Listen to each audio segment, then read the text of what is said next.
kita sekarang akan bekerja untuk memupuk tanaman kita di ladang ini. Jadi tanaman itu perlu dipupuk supaya tumbuh subur. Itu hampir sama dengan kita membuat konten. Jadi konten kita pun harus kita buat subur. Bagaimana caranya? Ya kita harus interaksi, kita harus like, dan juga bisa komentar. Itu perlu, karena itu akan menumbuhkan perkembangan dari konten kita.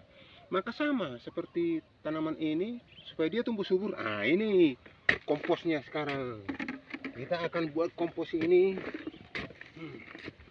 Ini komposnya sudah lama ini, jadi sudah siap pakai. Ya. Jadi begitu teman-teman. Jadi kita pun harus selalu optimis.